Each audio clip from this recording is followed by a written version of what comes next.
Olá pessoal do canal Brasil Notícias, estou chegando trazendo mais informações para vocês. Eu sou Rio Gley Fagundes. Hoje é dia 16 de novembro de 2020. Na descrição do vídeo você vai encontrar o link para esta matéria. Presta atenção, hoje foi um dia em que a esquerda principalmente, tentou trazer uma ilusão de que Bolsonaro foi derrotado, que o plano de Bolsonaro, o planejamento de Bolsonaro para colocar uma onda conservadora nas capitais, nos municípios, fracassou.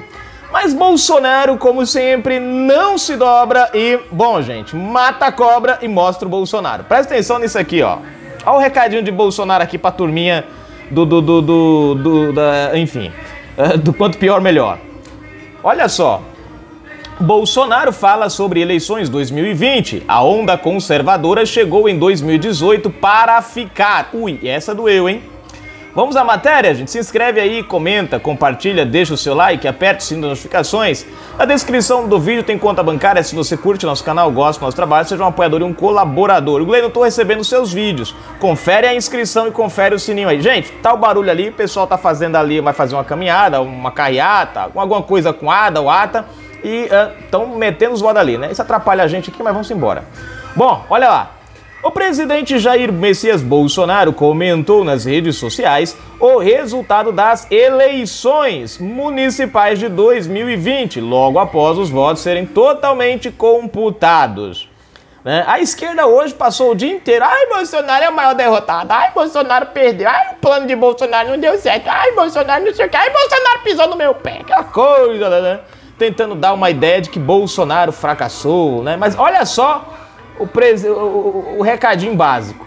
Ao dar o seu ponto de vista, Bolsonaro trouxe uma importante reflexão.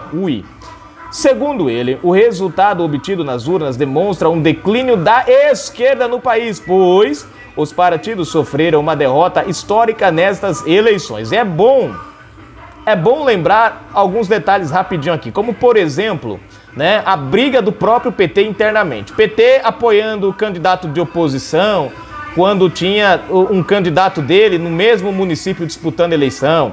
O PT pedindo para candidato dele abandonar a corrida na reta final para poder, como é que se diz? Para poder apoiar outro candidato. Aquela coisa toda que a gente já conhece de cor e salteado, né? Enfim, partidos de esquerda como o PCdoB atacando o PT.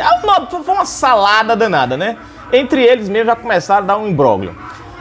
A fala do presidente: a esquerda sofreu uma histórica derrota nessas eleições, numa clara sinalização de que a onda conservadora chegou em 2018 para ficar.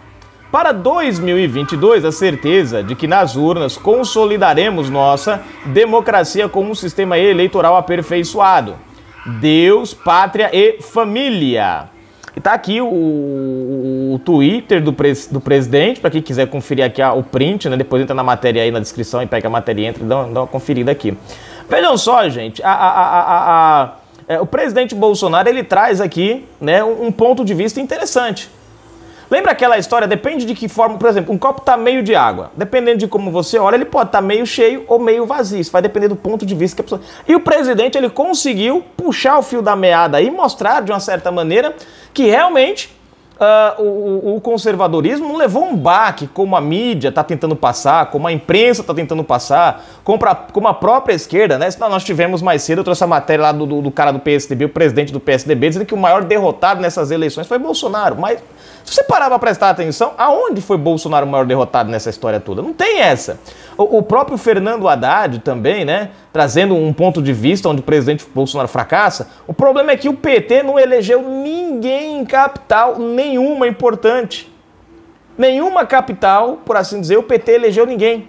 Já o Bolsonaro tem candidatos em algumas capitais aí para disputarem eleições. Segundo turno. Talvez ganhe, talvez não ganhe, mas pelo menos foram para segundo turno, coisa que petista... Os candidatos que estão ligados a Bolsonaro, muitos, não foram para o segundo turno, mas quando você vai ver os números, você vai perceber que o PT ele despencou. Antes o PT ficava ali sempre na colinha, você vai ver que o petista ultimamente está ficando lá para trás. O petista ficou lá para trás. né? O PT talvez tenha tido algum êxito em cidades pequenas, porque eles controlam, têm um certo domínio, né? Enfim, acabam meio que coagindo o voto. Mas pode-se dizer que se você colocar num contexto geral, você tem mais um fracasso da esquerda do que da direita, do conservadorismo, né? Enfim, e você tem vários candidatos que vão disputar o segundo turno. Então, a ótica do presidente Bolsonaro é uma ótica bem centrada, bem... É aí, gente, que muitas vezes nós devemos tomar cuidado com a mídia, não deixar ser influenciado pela mídia, Porque num primeiro momento, o que foi que a ideia que a gente teve? Que Bolsonaro dançou, que Bolsonaro... quem Bolsonaro... o conservadorismo rodou, perdeu. Mas quando você para observar direitinho, não é essa a realidade. Ainda que muitos candidatos conservadores não tenham ganhado, mas você vai ver que o patamar que eles ficaram ficou mais elevado do que a própria esquerda. E a esquerda, que antes tinha um patamar elevado, despencou, caiu. Pô, só o fato de você não ter nenhum petista disputando o segundo turno em capital do Brasil já demonstra que, pelo menos nas localidades onde o voto não dá para ser comprado diretamente, as pessoas tiveram uma mudança de raciocínio. Você vai ver que o PT ele só tem um poder de influência maior em lugares como cidades pequenas, como a minha, 25 mil habitantes, 30 mil habitantes, 18, 20 mil habitantes, que são cidades que os caras conseguem, de alguma maneira, né, criar ali um tipo de um reduto, né, através da prefeitura, impor um certo medo, aquela coisa, e aí talvez ganhe em cima dessa questão. Mas quando você pega cidades grandes, por exemplo, que as pessoas têm uma consciência diferente, você pega uma cidade pequena, as pessoas muitas vezes votam porque o candidato vai lá e compra o voto do cara, porque o cara é isso, aquilo. Mas cidade grande, o contexto muda. As pessoas votam mais pela questão de o que o cara faz pela cidade, né? De como o seu bairro é tratado. Então tem esse contexto aí na cidade grande. Então as pessoas que têm os lugares onde existe essa consciência de coletividade e não de pessoalidade, você vê que o PT ele não ganhou espaço, ele perdeu espaço. Ele perde espaço.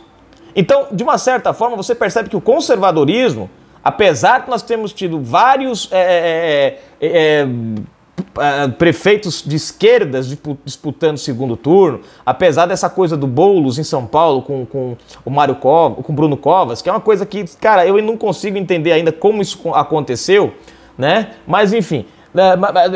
tirando esses detalhes, você vê que não são mais a esquerda petista, aquela esquerda controladora, né? É uma turma que vem aí, que é de esquerda, né? Mas não é mais aquela esquerda controladora. Agora, é um perigo porque essa turma tem ideais iguais ou piores do que os da esquerda que a gente já conhece, né? Você pega o PSOL, por exemplo, o Rio de Janeiro tá ferrado, porque o Rio de Janeiro elegeu uma penca de vereadores pessoalistas. Isso vai trazer um grande problema na área de segurança, porque vereadores pessoalistas vão brigar pela questão de liberdade dos presos.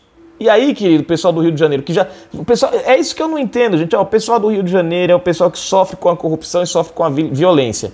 E elege justamente os defensores de soltar criminosos e, pela questão da corrupção, coloca Eduardo Paes em primeiro lugar ali, que é um dos caras que é réu. Então, às vezes eu fico meio confuso. Eu falo, poxa, o pessoal quer tanto segurança no Rio de Janeiro, tá vivendo um momento de insegurança por conta das ações do STF, e ao invés de votarem em parlamentares que tem uma bandeira de bandido na cadeia, os caras votam em parlamentares que tem uma bandeira de bandidos nas ruas, parlamentares que apoiam, né? Agora, voltamos àquela outra questão que eu falei mais cedo. Nós tivemos aí, graças ao STF e a partidos de esquerda também que pediram que a polícia não entrasse nas comunidades, nós tivemos aí um grande número de pessoas que foram coagidas, que tiveram que votar praticamente na mira do fuzil do bandido. Tipo, ó, a gente tem tantas moradores aqui, a gente quer tantos votos para fulano de tal. Se der a menos, a bala vai comer, a madeira vai descer. E aí os caras com medo tiveram que votar, porque afinal de contas o STF proibiu polícia de entrar lá dentro. Você vê que coisa engraçada, né, gente? O voto impresso, segundo o STF, é inconstitucional, mas o voto na mira do fuzil para eles é constitucional, porque eles não fizeram nada e ainda permitiram que o bandido ficasse livre para fazer esse tipo de coisa durante o período eleitoral. É uma coisa assim, às vezes, que, né, para pensar nisso aí, gente. Não faz a gente pensar um pouquinho? Né? O voto, o impresso é inconstitucional, não pode. Mas na mira do fuzil, na base da ameaça, pode. Canal Brasil Notícias, né, gente? Foi. Tá aí. Mas Bolsonaro deixa uma visão bem bacana pra gente olhar e não olhar o copo meio vazio. A gente tem que olhar o copo tá meio cheio. Nós tivemos avanços, o PT teve percas. A esquerda teve percas, então isso é bom para o Brasil. Canal Brasil Notícias. Fui.